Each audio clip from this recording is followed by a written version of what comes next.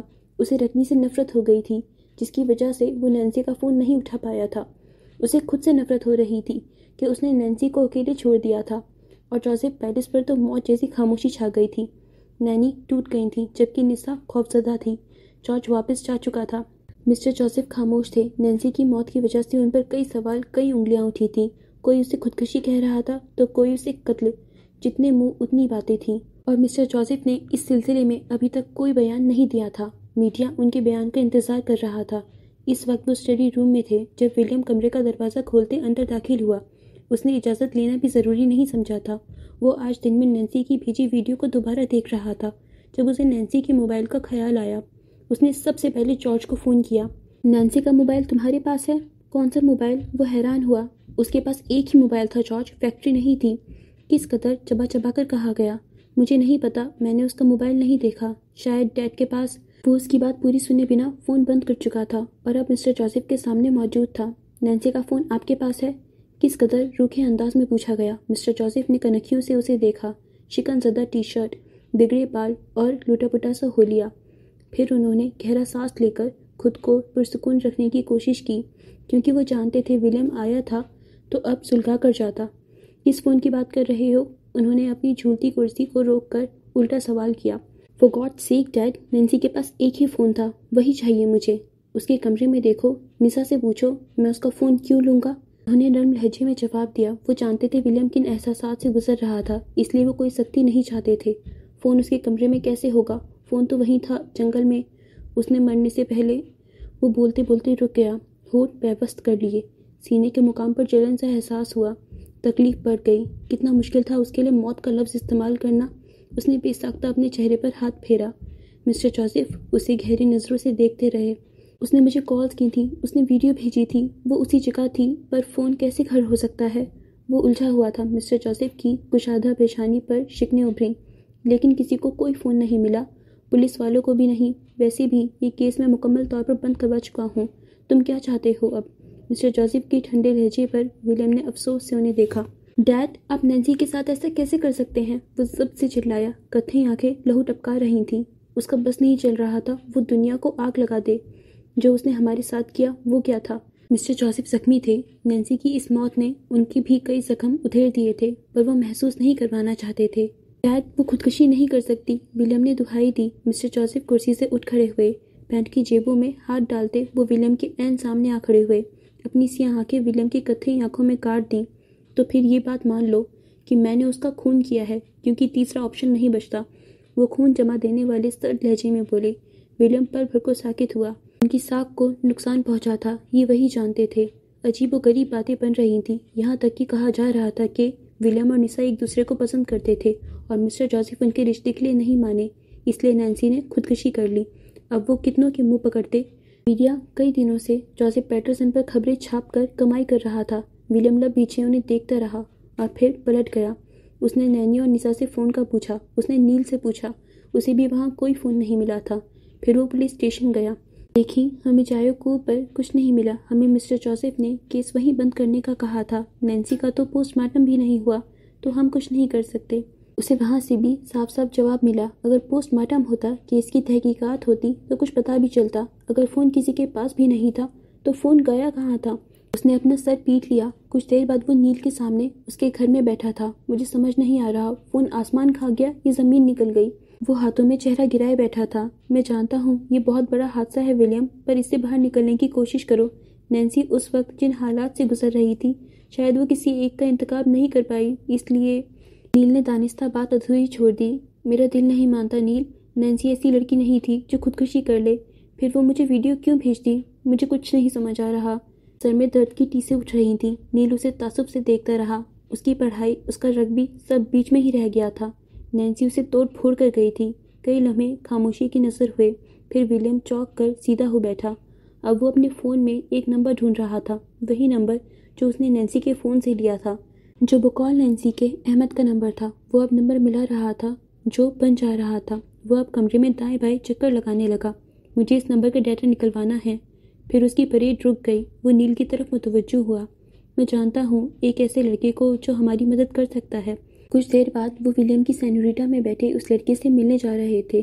گھنٹے بعد انہوں نے جو ڈیٹا ملا تھا وہ ایک 60 سال کے آدمی کا تھا۔ اس کا پتہ لے کر وہ اب اس کے گھر جا رہے تھے۔ یہ ایک قصبے کا پتہ تھا جہاں وہ شخص اپنے چھوٹے سے گھر کے ملیکہ لان میں لگے پودوں کو پانی دے رہا تھا۔ ولیم گاڑی سے نکلتا اسی کے جانب بڑھا۔ مسٹر پیٹر آپ ہی ہیں؟ وہ اب اپنے سامنے کھڑے آدمی سے سوال کر رہا تھا۔ جی، اس کے جواب دینے کی دیر تھی کہ ولیم نے اس کا گریبان پکڑ لیا۔ وہ آدمی اس کی افتاد پر گھبرا گیا۔ کون ہو تم؟ کیا چاہتے ہو؟ وہ وحشت زدہ بولا۔ نیل لپک کر ولیم کی جانب بڑھا اور اس سے آدمی کا گریبان چھڑایا۔ نیل جانتا تھا ولیم بارود کی طرح کہیں بھی پھٹ سکتا تھا، اس لیے اس نے خود ہی اپنا موبائل اس آدمی کے سامنے کیا۔ یہ تمہارا نمبر ہے؟ ہاں، یہ میرا ہی ہے، آدمی نے اپنا سانس بحال کرتے جواب دیا۔ اس کی ہاں پر ولیم اس کی جانب مارنے کو لپکا، جبکہ نیل نے اس کے راستے میں حائل ہوتے اسے روکا۔ پانی کا پائپ اس آدمی کے ہاتھ سے چھوٹ کر گر گیا تھا۔ یہ بند کیوں ہے؟ کیا تم کسی نینسی کو جانتے ہو؟ میرا فون ہسپتال میں چوری ہو گیا تھا، میں نے اس کی رپورٹ بھی درج کروائی تھی۔ ہسپتال میں مجھ سے 7 والے مریض نے مانگا تھا، میں نے دے دیا، پر وہ واپس ہی نہیں آیا۔ وہ ولیم کو دیکھتے خوفزدہ سا کہتا گیا۔ اس کی بات سن کر نیل نے اس بات میں سر ہلا دیا۔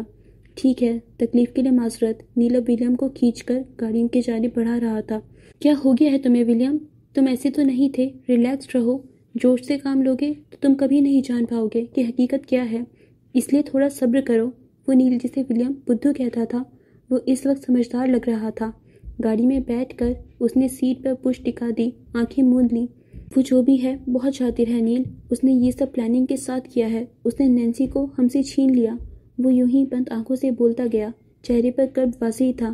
نیل نہیں جانتا تھا اس کا ذہن کس رخ پر بہہ رہا تھا اور وہ کیا سوچ رہا تھا۔ کچھ تھا جو اسے پریشان کر رہا تھا اور جب تک وہ جان نہ لیتا یوں ہی بھٹکتا رہتا۔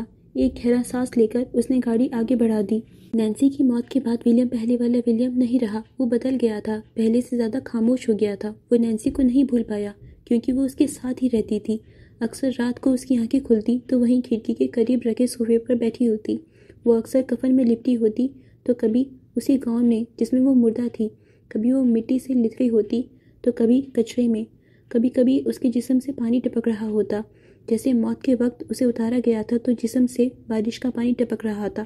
پہلے پہل وہ خوفزدہ ہوتا، پھر اسے عادت ہو گئی۔ وہ کبھی کبھی بہت چلاتی، کبھی غصہ نکالتی تو کبھی اس کے دکھ درد کی ساتھی بن جاتی۔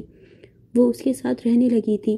ولیم اب خاموشی سے سب کرنا چاہتا تھا۔ پہلے وہ لندن گیا، نینسی کے کالج سے پتہ کیا، پر وہ ساکت رہ گیا جب اسے پتہ چلا وہاں کوئی پروفیسر احمد ہی نہیں تھا۔ ایک امید تھی وہ بھی ٹوٹ گئی۔ کیوں خود کو میرے لیے خوار کر رہے ہو ولیم؟ وہ لندن سے واپس آ رہا تھا جب وہ یوں ہی کہیں بھی وارد ہو جاتی تھی۔ چھوڑ دو یہ سب، اب کچھ پہلے جیسا نہیں ہو سکتا، تم آگے بڑھو، اپنی زندگی جیو۔ وہ جہاز میں تھا، اس کے ساتھ والی سیٹ پر وہ بیٹھی تھی، مسکراتی آنکھیں لیے اسے دیکھ رہی تھی۔ وہ آصف کار تھا ولیم، اس کا مقصد مجھے تکلیف پہنچانا تھا۔ دیکھو اب میں ساری تکلیف سے آزاد ہوں، تو پھر تم کیوں خود کو معاف نہیں کر پا رہے؟ معاف کر دو خود کو، آگے بڑھ جاؤ۔ وہ سیٹ سے ٹیک لگائے نم آنکھیں لیے چہرہ موڑے نینسی کو دیکھتا رہا۔ وہ اسی سفید گاؤن میں تھی جو ہر وقت لہراتا رہتا تھا، اور اس کے ساتھ ہی نینسی کے بال بھی، یوں لگتا تھا جیسے وہ ہر وقت ہوا میں ہو۔ میں خود کو معاف نہیں کر سکتا نینسی، کبھی نہیں۔ اس نے ہولے سے کہتی اپنی آنکھیں میچ لیں، ایک آنسو کنپٹی سے پھسلتا بالوں میں جذب ہو گیا اور وہ چلی گئی۔ وہ واپس آ گیا۔ کرنے کو کچھ تھا نہیں، کسی چیز میں دلچسپی نہیں رہی تھی۔ مسٹر جوزف سے دوری مزید بڑھ گئی تھی۔ وہ انہیں تکلیف پہنچانے کا کوئی موقع ہاتھ سے نہ جانے دیتا۔ ڈپارٹمنٹ کبھی چلا جاتا، کبھی نہیں۔ مسٹر جوزف پریشان تھے، اور پھر اس نے اپنی توجہ ساؤنڈ ریکارڈنگ کی طرف کر دی۔ اسے اب یہی کام سکون پہنچاتا تھا۔ اس نے طرح طرح کی کئی مشینیں خریدی اور پوری لگن سے کام کرنے لگا۔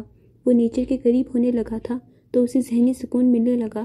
نینسی کبھی نہیں گئی، ہاں البتہ درد میں کمی آ گئی تھی۔ 1 سال لگا اسے اس سب سے نکلنے میں۔ نیل اس دوران اس کے ساتھ ہی رہا۔ اس عرصے میں ولیم کئی ممالک گیا، ایک سیاح کے طور پر، لیکن اس نے ریکارڈنگ کا کام جاری رکھا۔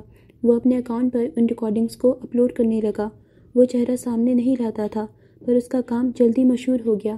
لوگ اسے جاننے لگے تھے، اس کے فالوورز بڑھنے لگے تھے۔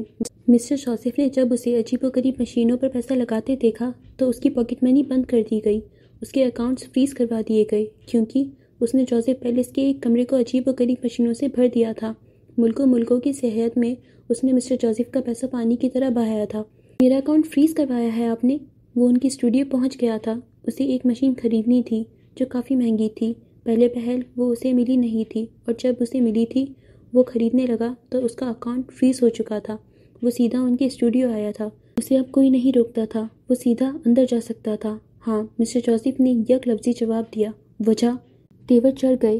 جانتے ہو پچھلے 1 سال میں تم کتنا پیسہ اڑا چکے ہو؟ کوئی حساب کتاب ہے؟ پڑھائی تم کرتے نہیں ہو، کام تم کرتے نہیں ہو، سیاحت جیسے مہنگے اور ریکارڈنگ جیسے فضول شوق پال کر بیٹھے ہو۔ اس سے پیٹ نہیں بھرتا ولیم، پیسہ کمانا پڑتا ہے۔ ذرا پورے اسٹوڈیو کو چکر لگاؤ تو تمہیں اندازہ ہوگا کہ لوگ کیسے کام کرتے ہیں اور پیسہ کیسے کمایا جاتا ہے۔ سرد و سباٹ لہجے میں کی گئی مسٹر جوزف کی تحریر پر وہ لب بھیجے کھڑا رہا اور پھر بنا کچھ کہے وہاں سے پلٹ گیا۔ جیسے ہی وہ دروازہ کھول کر باہر نکلا، عین اسی لمحے اندر آتے ایک نازک وجود سے ٹکرا گیا۔ ایک نسوانی چیخ ابھری۔ سوری، ذرا سی گردن موڑ کر کہا۔ وہ ایک لڑکی تھی جو اس سے ٹکرا کر گر چکی تھی، جبکہ ولیم نے رکنا گوارا نہیں کیا تھا۔ وہ تیز تیز قدم اٹھاتا دور جا رہا تھا، اور وہ لڑکی حیرانی سے اسے جاتے دیکھ رہی تھی۔ ہاؤ روڈ، وہ بڑبڑائی۔ ہائی ہیلز میں توازن برقرار نہیں رکھ پائی تھی۔ اسے دیکھتے ہی آس پاس کام کرتے کئی ورکرز اسے اٹھانے کے لیے اس کی جانب بھاگے، پر اس نے پلٹ کر نہیں دیکھا جسے وہ دیکھ رہی تھی۔ اس رات ولیم نے سینوریٹا کو بیچ دیا تھا۔ جانتا تھا مسٹر جوزف اس پر برہم ہوں گے، پر اسے فرق نہیں پڑتا تھا۔ وہ اب پیسے کمانے کی طریقے سوچ رہا تھا، اور اس کے لیے ضروری تھا اس کے پاس وہ سارا سامان ہوتا جو اسے چاہیے تھا۔ پھر اس نے ساؤنڈ ریکارڈنگ سے ملحقہ سارا سامان خرید لیا تھا، اور پھر وہ اپنے کام کی طرف متوجہ ہو گیا۔ مسٹر جوزف کو جب پتہ چلا اس نے گاڑی بیچ دی تو مٹھیاں بھیج کر رہ گئے۔ اسے اچھی خاصی سنائی تھی، پر پرواہ کسے تھی؟ انہوں نے اس کے اکاؤنٹس ری ایکٹیویٹ کروا دیے تھے۔ مبادا وہ کہیں جوزف پیلس سمیت انہیں بھی نہ بیچ دے۔ وہ کئی دن بلکہ مہینوں غائب رہتا۔ وہ جو ساؤنڈ ریکارڈنگ کر رہا تھا اسے دیکھتے ہوئے کئی پروڈکشن کمپنیوں نے اپنی فلموں اور کمرشلز میں ان آوازوں کا استعمال کرنے کے لیے اس سے رابطہ کیا۔ وہ مختلف ملکوں میں جا کر ریکارڈنگ کرتا تھا، اور آہستہ آہستہ اس کی ڈیمانڈ بڑھتی گئی۔ وہ منہ مانگی قیمتوں پر ان ریکارڈنگز کو فروخت کرنے لگا۔ اس نے بامشکل اپنی گریجویشن کی ڈگری مکمل کی تھی۔ اس دوران اس نے نینی سے کئی بار اپنی ماں کے متعلق پوچھا، کیا آپ نے کبھی میری ماں سے بات کی ہے نینی؟ وہ کیسی تھی؟ وہ حالیہ افریقہ سے لوٹا تھا، تقریباً 2 سال ہونے والے تھے، اور اس دوران اس کے کام کا ایک نام بن گیا تھا۔ اب اسے مسٹر جوزف پیٹرسن کے پیسوں کی ضرورت نہیں پڑتی تھی، وہ اپنا کماتا تھا۔ وہ بہت پیاری تھی ولیم، بالکل تمہارے جیسی۔ وہ ان کی گود میں سر رکھے لیٹا تھا، اور نینی اس کے بالوں میں ہاتھ پھیر رہی تھی۔ نسا ایک جانب بیٹھی ان دونوں کا پیار دیکھ رہی تھی۔ میں ان کی فیملی سے ملنا چاہتا ہوں، اس نے پہلی بار اپنی خواہش کا اظہار کیا تھا۔ آج کل اسے اپنی ماں کا خیال بہت آنے لگا تھا۔ اسے چند سال پہلے تہخانے سے جو باکس ملا تھا اس میں اس کی اور افق کی تصویر تھی۔ اس کے پیچھے ایک نمبر لکھا تھا اور پاکستان کے کسی گھر کا پتہ تھا۔ یقیناً وہ ان کے گھر کا پتہ ہوگا۔ ولیم نے کل رات اس نمبر پر فون کیا تھا۔ ہیلو، کیا آپ اورنگزیب بول رہے ہیں؟ تم کون ہو؟ دوسری جانب سے پوچھا گیا۔ میں ولیم ہوں، افق اور جوزف کا بیٹا۔ ڈرتے ڈرتے اپنا تعارف کروایا گیا۔ افق ہمارے لیے مر چکی ہے، آئندہ یہاں فون مت کرنا۔ درشتگی سے کہہ کر فون بند کر دیا گیا۔ وہ نہیں جانتا تھا اس کی ماں کے اپنے والدین کے ساتھ کیسے تعلقات تھے، پر اسے یہ جان کر دکھ ہوا تھا۔ اسے آج کل یہ باتیں پریشان کر رہی تھیں۔ ایسا سوچنا بھی مت ولیم، اگر جوزف کو پتہ چلا کہ تم اپنی ماں کے رشتہ داروں سے ملنا چاہتے ہو تو غضب ہو جائے گا۔ وہ تمہارے سبھی کارنامے اس لیے برداشت کر رہے ہیں کہ تم ان کی اولاد ہو۔ تم غلط صحبت میں نہیں پڑے۔ وہ تم سے بہت محبت کرتے ہیں، پر کچھ حدود ہیں، تمہیں ان کا خیال رکھنا ہے۔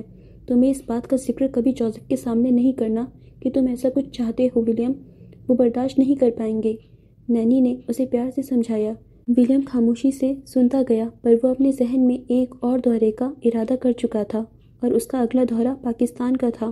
اور پھر وہ ولیم ہی کیا جو اپنے باپ کے غصے کا سوچ کر پیچھے ہٹ جائے۔ جاری ہے۔ اوکے فرینڈز، تو اسی کے ساتھ ہماری قسط یہیں پر اینڈ ہوتی ہے۔ آج کی قسط بہت زیادہ انٹرسٹنگ تھی۔ ہمیں بہت زیادہ پاسٹ اسٹوری کے بارے میں پتہ چلا، ہمیں نینسی اور احمد کے بارے میں پتہ چلا، اور ہمیں یہ بھی کنفرم ہو گیا کہ جو ولیم کو وہ ہیولا دکھتا ہے وہ نینسی کا ہی ہے۔ تو آئی تھنک میرا گیس تھوڑا سا تو صحیح تھا۔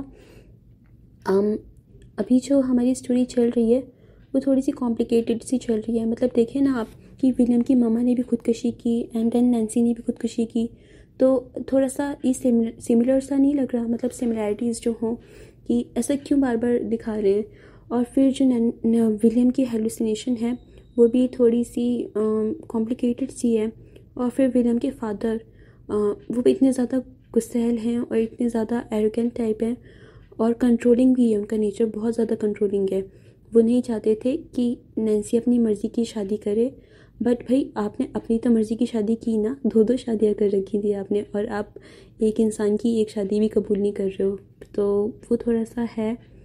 بٹ ہمیں آگے پتہ چلے گا۔ میں سمجھ سکتی ہوں کہ ان کو جو شادی میں افق اور ان کی جو کمپلیکیشنس آئی ہوں، اس وجہ سے شاید اس وجہ سے وہ تھوڑا نہیں چاہتے ہوں کہ نینسی اپنی مرضی کی شادی کرے، بٹ جو بھی ہے ان کو اپنے بچوں کو سپورٹ کرنا چاہیے۔ اینڈ اگر ہم دوسری طرف دیکھیں تو مراج الدین کا انتقال ہو چکا ہے، جو فجر کے فادر تھے، اور فجر نے یونیورسٹی ری جوائن کر لی ہے، ارسل کی انگیجمنٹ ہو گئی ہے۔ بہت ساری اسٹوریز ہیں۔ میں چاہتی ہوں یار جلدی سے فجر اور ولیم ملیں، بٹ نہیں ہو رہا ابھی، مجھے لگتا ہے اس میں کافی ٹائم لگے گا۔ تو دعا کریں یار جلدی سے فجر اور ولی ملیں، ان کی لو اسٹوری بھی شروع ہو، یہ فلیش بیک سے تھوڑا ہم آگے بڑھیں۔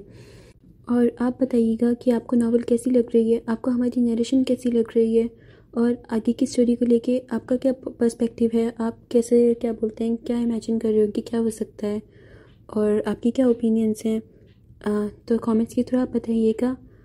سو فرینڈز، اب ہم ملیں گے اگلی قسط میں، تو تب تک کے لیے آپ جلدی سے ہماری یوٹیوب چینل کو سبسکرائب کر لیجئے اینڈ ہمارے انسٹاگرام اکاؤنٹ کو فالو کر لیجئے۔ اینڈ اگر آپ کو ہماری نیریشن پسند آتی ہے تو اسے اپنے فرینڈز اینڈ فیملی کے ساتھ بھی جلدی سے شیئر کر دیجئے۔ سو فرینڈز، ٹیک کیئر، خدا حافظ۔